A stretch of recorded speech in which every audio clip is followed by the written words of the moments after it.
The Auditor General's report confirmed this government's decision to close consumption and treatment services was not properly planned, nor was it based on any actual evidence. Since the government did not consult even Toronto Paramedics, which is the busiest and largest outfit in Ontario, about the closure of these sites, they obviously don't know that Toronto Paramedics already spends 60% of their time waiting in hospital driveways to offload their patients to hospital care. The Chief of Toronto Paramedic Service expects there to be an even larger burden on first responders and hospital staff, leading to higher costs and worse hospital access for all Ontarians. Will this government reverse CTS closures and work with paramedics and healthcare providers on evidence-based solutions to address the overdose crisis?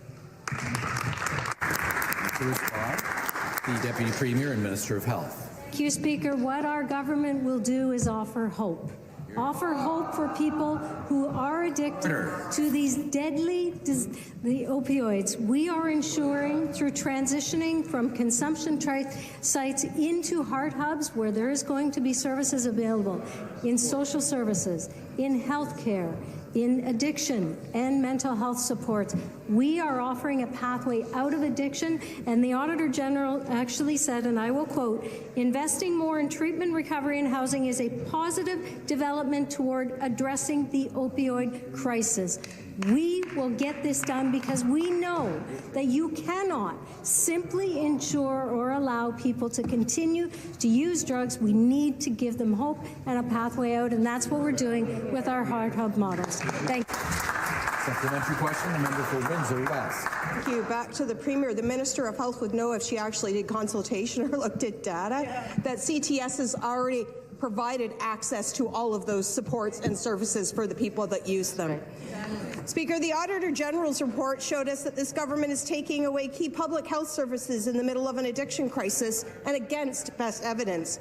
The report showed that there was no data, no planning, and no public consultation utilized to justify the government closing consumption and treatment services sites across Ontario.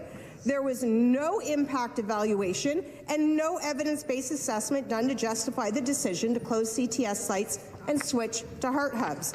The government is choosing to put lives and communities at risk while putting additional strain on our already under-resourced emergency rooms and first responders. Speaker, the Premier continues to disregard evidence and healthcare expert advice, instead choosing to fail Ontarians, sometimes with deadly consequences. Will the Premier finally implement evidence-based solutions and reverse his decision to close